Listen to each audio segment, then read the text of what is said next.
Hey everybody, Jake here and welcome to the hobby. A couple of days ago, I asked you guys what you think some of the most underrated Pokemon cards in the hobby right now are, and you guys definitely threw a lot of cards at me, and these are cards that you as the audience think that people are currently sleeping on, not a lot of people caring about, or people just don't really know exist. So certainly it'll be interesting to discuss. I think it'll rustle some feathers, and I think there are some serious hidden gems on this list. Maybe you'll discover a card that you really like or a card you did not know existed. And I'll be honest, I was actually really surprised. There are definitely some opportunities in this list that people are missing. So I think some of you guys definitely caught on to some stuff even before I did. I think this will be a lot of fun. So let's start looking through some of the answers. For our very first viewer reply, Jonah says, Blastoise cards in general. Everyone hypes over Charizard and Blastoise gets zero love. The Cosmic Eclipse Blastoise cards are underrated in my opinion. And boy, is that the truth or not. With the starter trio, Charizard has always been the most popular ever since the very beginning. Blastoise always been living in Charizard's shadow, and of course Venusaur has always taken third place, so there's also that. The Blastoise in Cosmic Eclipse, I'm assuming you're talking about, there is the Blastoise Chi-X, and I think there's also, oh wait, no, that's in like Unbroken Bonds. The Blastoise in Cosmic Eclipse would be the tag team one with Piplup, which is really adorable. I agree with that. The Blastoise and Piplup, both the alternative art and the regular art, both look really, really neat.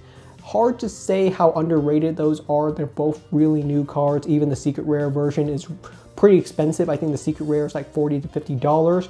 So the issue with Cosmic Eclipse is that it's a very popular set, and a booster box of Cosmic Eclipse is going for around $200 right now, and it is a fairly new set. It's under a year old. Cosmic Eclipse is very popular. It's a huge set with tons of secret rare cards and gorgeous artwork. In general, I think you're right. This set could have some serious potential, but it's got a long road ahead of it. Cosmic Eclipse is just too new. If it were to push past the $200 booster box range into, you know, $300, then Pokemon is probably going to start reprinting it. So right now, I think it's in a good spot. We'll definitely have to see where it goes in a couple of years. If you don't have one of the cards and you really enjoy the artwork, now is probably a good time to purchase them. They're not going to go really down in value, and there's plenty of time for them to go up in value, so it's a very safe purchase. I would agree with you. These are some gorgeous artworks. Next up, we have Aiden, who says these secret rare character cards from Cosmic Eclipse. Another Cosmic Eclipse answer, and that's really funny. I do agree with you. I think the secret rare cards in Cosmic Eclipse are really cool. They're sort of a one-of-a-kind. They did it one time and then they never did them again, and all of the artwork are gorgeous. The Pikachu one is by far the most popular. It's pushing around $20 a card, and pretty much all the other secret rares are still only $1 or $2, so super cheap card. All really gorgeous artwork. It's pretty much a Pokemon with its trainer in a full art holographic rare sort of pattern, and the cards are pretty hard pulls. You don't find too many of them in a booster box, like maybe 2 or 3. In general, if you were to collect the whole entire set, I think you'll do fine. It's such a cheap set. You're not going to lose any sleep over, you know, a card that's only worth $1 or $2. And at that price, it's only got plenty of room to go up from there.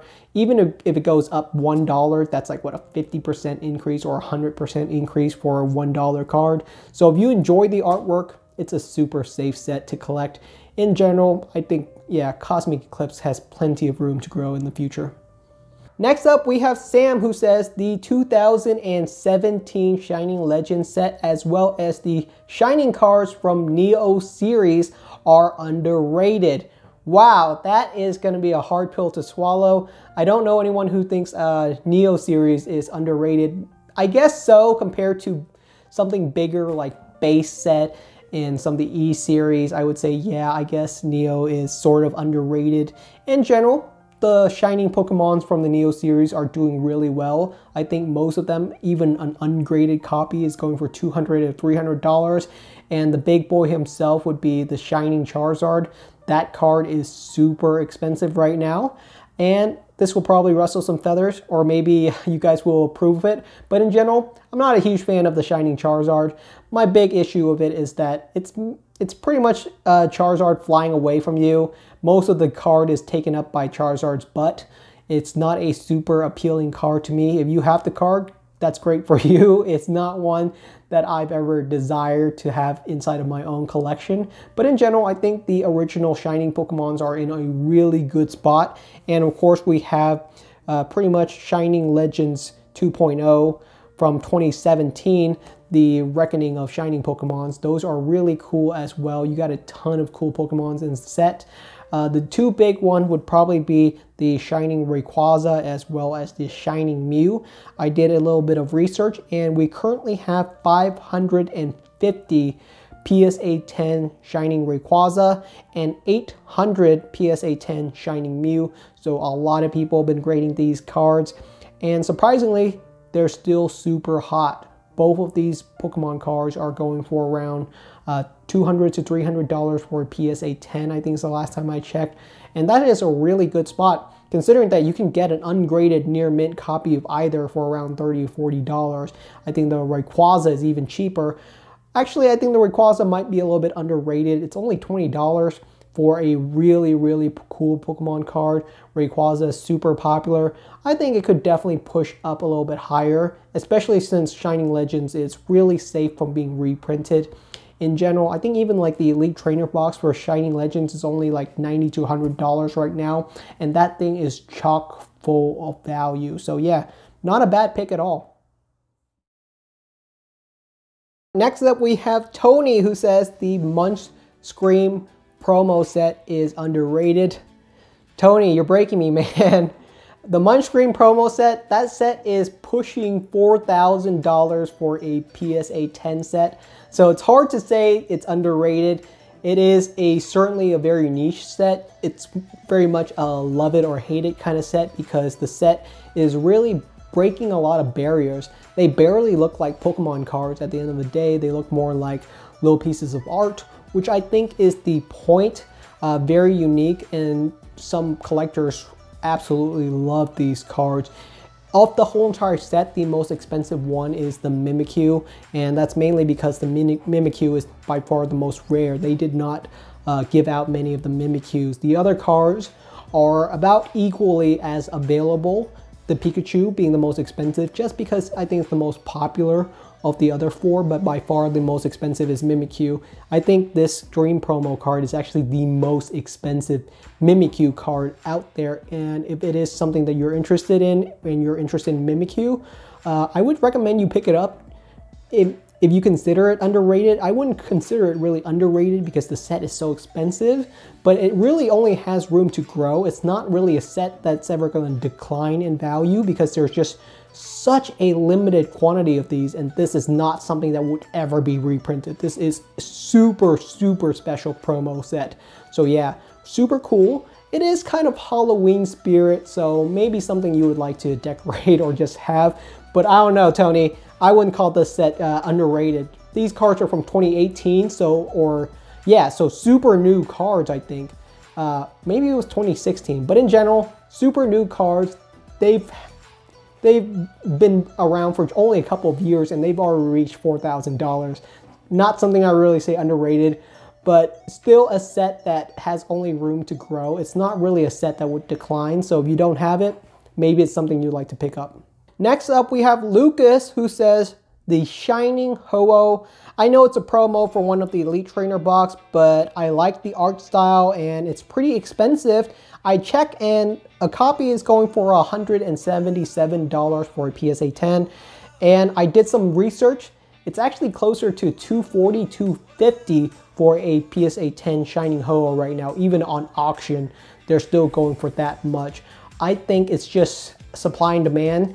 People are really wanting the card, and it's really hard to get a PSA 10 copy anymore. Even if you have like ungraded cards, it's really hard to get one graded by PSA right now.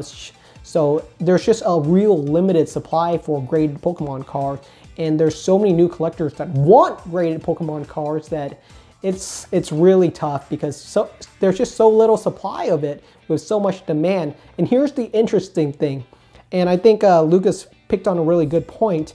The Elite Trainer box for Shining Legends has been $100 for like 12 months now. I think it's stayed strong at $100, but all the prices for Shining Legends and the Shining Ho-Oh inside of the Elite Trainer box has been slowly climbing. I think like 6 months ago, a Shining Ho-Oh was like $100, PSA 10, and now it's $250. But the price for the Elite Trainer box has stayed the same. So you literally have a PSA 9 or PSA 10 Shining Ho-Oh inside of pretty much every single Shining Legends Elite Trainer box. So there's a little bit of disconnect in price there. I think slowly the prices for the Shining Legends Elite Trainer box will self-correct. I think really the Shining Legends Elite Trainer box is a thing that's undervalued. It'll probably end up somewhere close to $200 pretty soon because it's just what is valued inside there. There's $200 worth of value inside of his Shining Legends Elite Trainer box, and the box is going for $100. Do the math, eventually it'll start climbing. So yeah, really interesting point. I think you could actually have some opportunity here to just buy a couple of Shining Legends Elite Trainer boxes, crack them open, grade the cards, keep the packs, and actually make a decent profit. So really interesting prospect here. And definitely there's some other opportunities very similar to this that's on the list. Next up we have Matt, who says Heracross from Neo Genesis. I don't know why, but this card has such clean art, and I totally agree. I think the Heracross from Neo Genesis is really, really cool. It is definitely underrated. You can buy a near mint copy of this card for like 20 bucks, which is super cheap. I did a little bit of research, and there are 15 PSA 10 copies of the Heracross from Neo Genesis, so it's a super rare card, especially in first edition. And I think the big issue is that we have not seen Heracross really in any other form of media in a while. I can't remember the last time Heracross had a GX or V card. I don't think there is one. And in general, Heracross has not appeared in the anime in a long time. I think the last time Heracross was in the anime was in like Diamond and Pearl. So that was years ago. And the interesting thing is Ash has a Heracross. So he could pull that baby out anytime and just start showing it off. If Heracross became like a mainstream Pokemon in like an upcoming movie or something like that, I could definitely see this card making some return, but this is mainly down to a lack of popularity between Heracross. But the card is super cool. I like how it looks like Heracross is facing off against Pinsir. So a really cool card and really affordable. So yeah, I think you're right. This is definitely one that is underrated. Jess says, what about the Typhlosion Holo from Expedition? Now this is a cool one. I am a huge fan of the Gen 2 starters. We're talking about my boy Feraligatr, Typhlosion, even Meganium. The big issue is that I don't know why the Pokemon Company is not a huge fan of Gen 2. They almost act like Gen 2 doesn't exist, which is a little bit disheartening. A Typhlosion Holo is going for around $50 to $100. And it's an E-Series card, which is really cool too. Here's the big kicker. I think this is the real issue with the Typhlosion, is that it's 3D art style. I can still tell it's Typhlosion, but it has not aged well. This is why I really prefer hand-drawn art over CG or computer-generated or 3D art on Pokemon cards, because the hand-drawn art is really sort of timeless, and this Typhlosion Holo, it's really starting to show its age. The 3D art looks not as great as it would anymore, and it looks dated. I think that's some of the issues with the card. In general, I think it's actually not in a bad spot. $50 to $100 range is the expected price for a lot of the Neo Series and Expedition E-Series Holo, so that's not a bad price point. in general, I do think it has some decent room to grow if people start to get really, really interested into each series, or if Gen 2 makes a return. If, you know, you got Let's Go, Pokemon Gold and Silver, then that would be really cool. So there's definitely some room, and it's a little bit of luck, and you'll see that, because whenever something popular pops up, or whenever there's a new movie or something like that, and it revolves around a certain Pokemon, those can make certain cards really, really popular. So yeah, these cards are cool. I think Typhlosion has some room. It's a cool Pokemon. Let's hope to see if there's going to be a Pokemon Gold and Silver on like the Switch or something in a couple of years. That'd be cool. John says the Snorlax VMAX Hyper Rare from base set Sword and Shield is underrated. Guys, you're killing me here.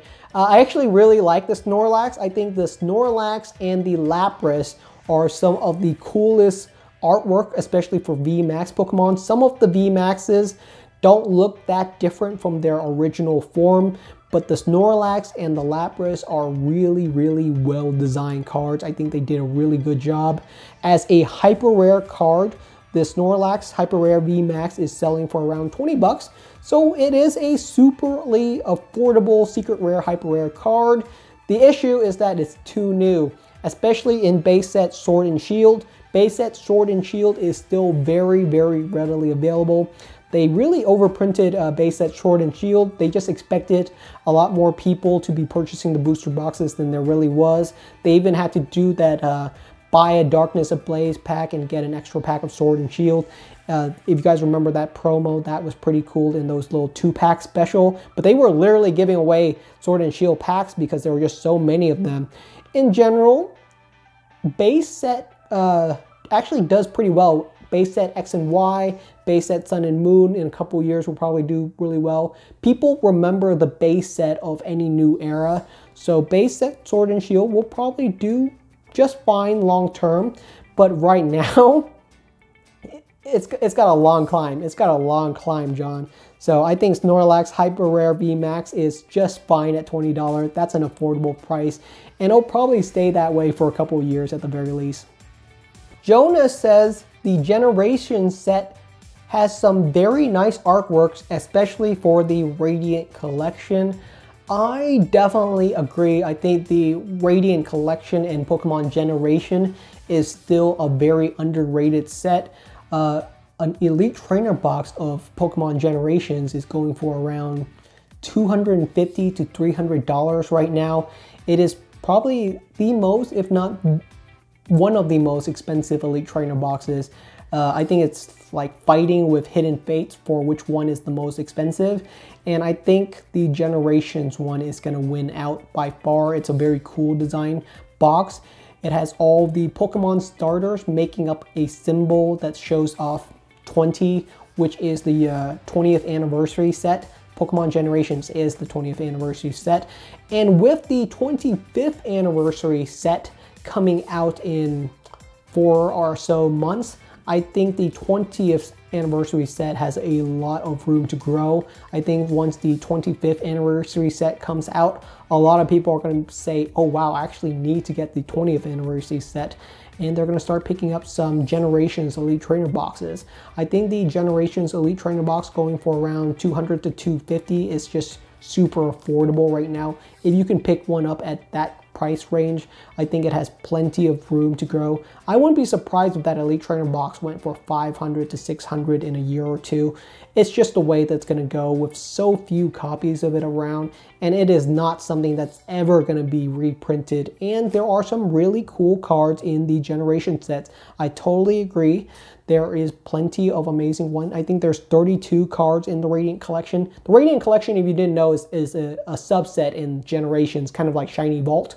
And it's a really cool set with a ton of gorgeous artwork. It's a little bit more cutesy, and it's designed to appeal to more of a female demographic, but all the arts are really cool. They have a couple of ribbons on the side of the Pokemon cards. The ribbons are supposed to represent different concepts like story or valor or beauty or something like that. And they're all really cool. I think the Charizard in this set is actually one of the more gorgeous one. It shows sort of like a story between the Charmander, the Charmeleon and the Charizard, where the Pokemon is growing up with a young boy and becoming an adult. It's actually really beautiful. And it is, I think, a really solidly underrated set. And I think over time, people are really going to start seeing that, wow, these cards are actually really gorgeous.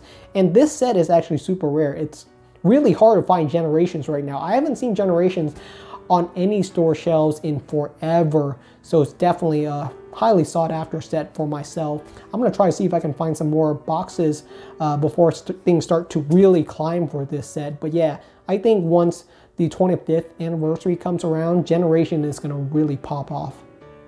Next up, we have Stu, who says, what about the shiny Magikarp and Gyarados? I actually don't know what shiny Magikarp and Gyarados you're talking about. There's a couple of them. So I'm going to assume that you're talking about the shining one from Neo Revelation. And I actually agree with you. I think these cards are actually really underrated right now. They haven't really budged much in terms of price over the last 6 months to a year. So they have plenty of room to grow right now, because it's kind of weird that while every card is increasing, these ones aren't. And they are both pretty darn rare.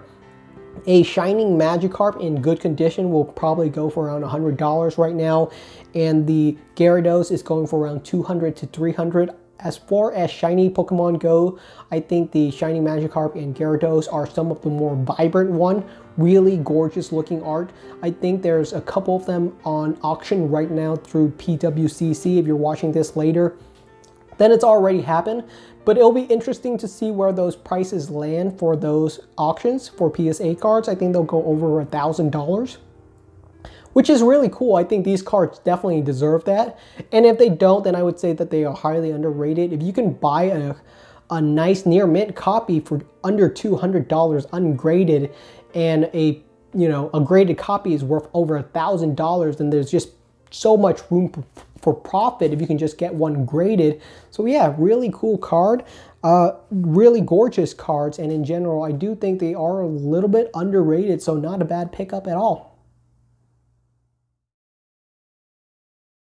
Next up, we have Nick, who asks, not sure if I would say underrated or overrated, but interested to hear your opinion on the Evolutions Charizard and the Reverse Holo, as prices are skyrocketing. Well, I guess I did talk about them a little bit, but I didn't really go super in depth recently, so let's do that right now.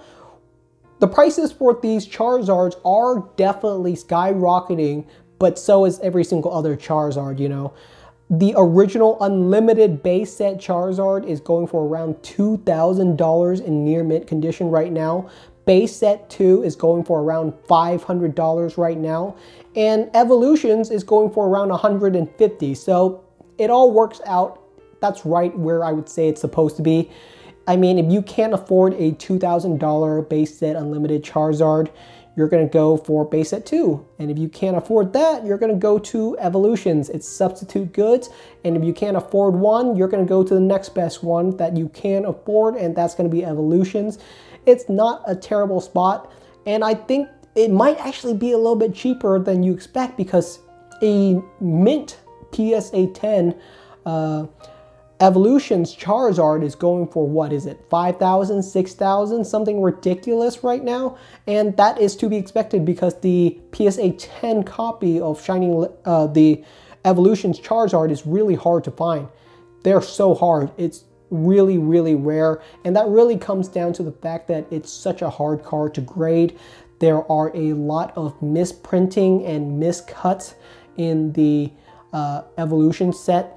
Pretty much every single Charizard in Evolutions is a little bit off-centered, so it's really hard to get a PSA 10, and the ones that do are going for $6,000. So here you have a near mint Pokemon card going for $150 ungraded, and if you can get it graded in PSA 10, you're looking at a, what is that, a $5,000, $6,000 profit margin. It's pretty insane. So maybe even it's a bit underrated still. Maybe it deserves to be at $500, or maybe it deserves to be that spot because it's a really hard grade. You might purchase 40 or 50 copies of near mint XY Evolutions Charizard and not get a single PSA 10 copy. That's how hard it is to grade right now. So yeah, Not a bad price. It is a substitute for the other Charizards of the same artwork, and all the other ones are super expensive right now, so XY Evolutions sort of has to climb with them if it were to make sense, so not bad at all. Next up, we have TCG Authority, as well as a couple of other people who are talking about the same thing, asking if the 10th anniversary Japanese movie promos and Armored Mewtwo are underrated. Let's get over that first one first, which is Armored Mewtwo. That's a hard one to say, because if you don't remember, Armored Mewtwo was a $5 card this time last year. And within 1 year, Armored Mewtwo has gone from a $5 card to a $50 card. So it's hard to say if that's underrated. It is a very popular card. I'm not going to say it's unpopular. It's very popular. Every single new collector is trying to get a copy of Armored Mewtwo right now. And I think prices on the Armored Mewtwo is probably going to continue to climb. It's a super iconic Pokemon. When you take any Pokemon and you add the word armor to it, you're going to expect prices to go up on it. Imagine an armored Charizard. That thing's going to go crazy. So yeah, Armored Mewtwo, hard to say if it's underrated. I think it's going to continue to go up. It's just a super popular card. And it's brand new too. It's a 1-year-old card and it's already climbed like 900%. I mean, the sky's the ceiling with that one, so it's hard to say if that one's underrated. Probably not. I think it's still going to keep on climbing, and if it's going to keep on climbing, probably not super underrated. The other one is definitely the 10th anniversary Japanese movie promos, and this one definitely underrated because no one knows about it. You probably don't know what these are. These came out in like 2004 or 2007, I think. No, I think it was 2007. Even I barely know anything about them. They were a really promotional set, only available in Japan, and it featured 12 legendary Pokemon inside of card art. The most expensive of the bunch would be Lugia. A PSA 10 Lugia from the movie promo set would go for around $300 to $400, which is really cool because you can purchase the whole entire binder for the 10th anniversary promo for like $100. That's what they go for. But every single card inside that set is worth over $200 in a PSA 10. So do the math, and there's actually plenty of room to make your money back. Like if you take that one movie booklet from the promo, 12 Pokemon cards, get them all graded, and at least half of them come back as PSA 10, then you'll probably make like $1,000 to $2,000 in terms of profit margin, which is pretty insane, but it is a very niche market. There are not a lot of people buying the 10th anniversary promos right now, even though they are really, really rare. So it's hard to say why. It's mostly just because nobody knows about them. These are really niche pieces inside of the collectible hobby, and it's really going to come down to if word spread about them, and maybe words will never spread about them and they remain pretty much like an underground secret and just never really spread. So that's probably why I would say, yeah, I guess that's the definition of an underrated set pretty much. So I think TCG Authority's got the right one on that. Not so much on the Armored Mewtwo, but definitely on the 10th anniversary Japanese promos for sure.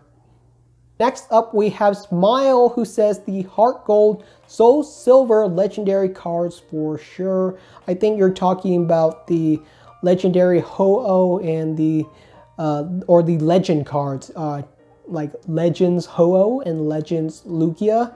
I think some of the cards that you're talking about, and those cards I would say are, I would agree with you. I could say that they are definitely underrated. A lot of people don't know about them. And those that do, I don't even know if most people that do know about them really want to collect them. And the big issue is that they're so different from every other Pokemon card. Pokemon really, really experimented with this because it takes 2 cards combined to make one whole picture. And if you have the wrong copy, you might end up with like Lugia's tail or something weird. So it's also a little bit hard to display because you need to have both copies. And if you have them in a PSA 10 or a graded slab, they don't really fit together properly. if you want, you're going to need both of them in the same grade because it's almost OCD. If you have the head of Lugia as a PSA 10 and the tail of Lugia as a PSA 7, it's just going to look weird. So you're going to want copies that look symmetrical. It's a little bit tricky. I think there is room for these. It just really depends on people's taste over time. Who knows, like in 5 years, maybe Legends Pokemon cards are like the hottest thing in the world and everyone's got to get them. Then you'd probably want a copy. So if you want insurance and if this is something you're into, then purchase some now because they're really cheap. Smile is not wrong. These Legends cards are only going for like 20 to 30 bucks right now, so not super expensive. They're not something that you would ever lose sleep over because you're worried about your money or something like that. And they are kind of cute. I do see the potential. It just really does come down to taste. You know, maybe in 5 years, everyone hates them, or in 5 years, everyone loves them. But that's kind of like the dice roll of collecting. And it could be fun to just have some around and show people off because they are super obscure. If someone's not known or not used to Pokemon cards, this could really wow them because it's just so different from any other Pokemon card. Alright everybody, those were some of the Pokemon cards that viewers suggested as being underrated, or some cards that people were just sleeping on or not realizing are cool cards in the hobby. And I think it was a really interesting list because there were a lot of vintage cards as well as a ton of modern Pokemon cards that I think you guys just need to wait some time on because they're just too new. And it's going to take some more time before they really start appreciating. Of the list, I think some of the more interesting ones were definitely the promo cards, because the promo cards are definitely the ones that have the smallest chances of being reprinted. That includes things like the Armor Mewtwo, the Shining Ho-Oh, which is available inside of the Shining Legends Elite Trainer boxes. Those ones are probably never going to be reprinted. The modern sets perhaps could definitely be reprinted. We talked quite a bit about Cosmic Eclipse and some of the other team up or tag team sets. Those could definitely be reprinted, but in general, tag team Pokemons are really cool.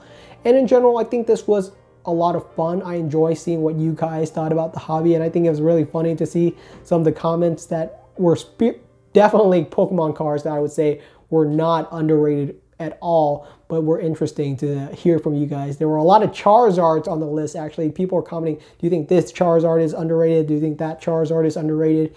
And don't worry if I didn't answer your question in the video. I'll probably reply to you guys in the next couple of days. I don't want to let anyone feel like they're left out or anything like that. I'm going to try to reply to as many people as I can, and I hope that you saw something on this list that at the very least like interests you. So it was a lot of fun answering all of these, and I will see you guys next time. So thank you so much for watching.